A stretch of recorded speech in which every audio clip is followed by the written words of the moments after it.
చంద్రబాబు రా కదలిరా సభ మీలాగా వాలంటీర్లు సభ కాదని ప్రజలు స్వచ్ఛందంగా తరలివచ్చిన సభ అని మాజీ మంత్రి సోమిరెడ్డి చంద్రమోహన్ రెడ్డి అన్నారు. సర్వేపల్లి నియోజకవర్గం రామదాసు కండ్రిగా గ్రామంలో ఆయన పర్యటించారు. టీడీపీ కార్యకర్తలు సోమిరెడ్డికి ఘనంగా స్వాగతం పలికి బైక్ ర్యాలీ నిర్వహించారు. టీడీపీ నాయకులు కార్యకర్తలపై తప్పుడు కేసులు పెడితే వదిలే ప్రసక్తి లేదని మాజీ మంత్రి సోమిరెడ్డి చంద్రమోహన్ రెడ్డి అన్నారు. ఆదివారం ఆయన సర్వేపల్లి నియోజకవర్గం రామదాసు కండ్రిగా పంచాయతీలో ఆయన పర్యటించారు. ఈ సందర్భంగా ఆయన మాట్లాడుతూ ప్రభుత్వంపై తిరుగుబాటు మొదలైందన్నారు. మంత్రి నియోజకవర్గంలో ప్రజలు పెద్ద ఎత్తున టీడీపీలో చేరుతున్నారన్నారు. టీడీపీలో చేరిన ప్రజలపై మంత్రి కాకాని తప్పుడు కేసులు పెడుతున్నారని, దమ్ముంటే రాజకీయంగా ఎదుర్కోవాలన్నారు. రానున్న ఎన్నికల్లో సర్వేపల్లి నియోజకవర్గంలో టీడీపీకి అత్యధిక మెజార్టీ వస్తుందని ఆయన విశ్వాసం వ్యక్తం చేశారు. నెల్లూరులో చంద్రబాబు రా కదిలిరా సభ బ్రహ్మాండంగా జరిగిందన్నారు. చంద్రబాబు నాయుడు గారు రా కదిలిరా బ్రహ్మాండంగా జరిగింది. అయితే ట్రాఫిక్ జామ్ కావటం ఇవన్నీ 10 గంటలకు సభ చెప్పి మా నాయకుడు 1:15 ఆయన ఉపన్యాసం ప్రారంభించాడు. అయినా జనం బ్రహ్మాండంగా ఉన్నారు. చాలా సక్సెస్ఫుల్గా జరిగింది.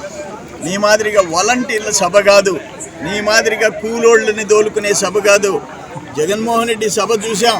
35 నియోజకవర్గాల నుంచి ఆయన భారీగా 4 అడుగులు గ్యాప్ ఇచ్చి కుర్చీలు వేసుకొని కూర్చోబెట్టుకొని వాలంటీర్ల సభ చేసావు నువ్వు. మాది స్వచ్ఛందంగా వచ్చేవాళ్ళు, ₹1 తీసుకోకుండా వచ్చేవాళ్ళు. ఆయన కాకానుకోవద్దండి ముతుకూరులో సభ పెట్టాడు చూసాం కదా. ఆయన మైక్ తీసుకుంటే మొత్తం పరిగెత్తేసేసినారు. అటువంటి పరిస్థితి కాదు. ఈరోజు ఒక తిరుగుబాటు వచ్చింది. ఒక తిరుగుబాటు ఈ మంత్రి కాన్స్టిట్యున్సీలోనే ఇట్టుంటే ఇంకా రాష్ట్రంలో ఎట్టుంటుందో ఆలోచించండి. ఈయన మొన్న పాలచెల్లపాడులో చేరితే నిన్న వాళ్ళని పోలీస్ స్టేషన్ పిలిపిస్తాడు. మొన్న ఇంకొక ఊర్లో చేరితే పక్క రోజు తప్పుడు కేసులు పెట్టిస్తాడు. ఈ బతుకంతా వ్యవసాయ మంత్రి బతుకంతా తప్పుడు దావలే తప్ప నీకు దమ్ము లేదు. నిజాయితీగా ఈ పని చేశాను, నాతో అభిమానంగా ఉండండి అని చెప్పే దమ్ము లేదు నీకు.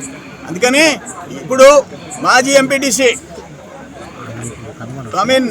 వెంకట సుబ్బయ్య, చాట్ల వెంకట సుబ్బయ్య, అక్కడ మళ్ళీ నర్సయ్య, ఇక్కడ అక్కడ ఎస్సీలు బీసీలు 50 కుటుంబాలు ఎస్సీలు 50 కుటుంబాలు బీసీలు రామదాస్ కండ్రిలో చేరుతున్నారు. పోయినసారి నాకు 180 మైనస్ వచ్చింది.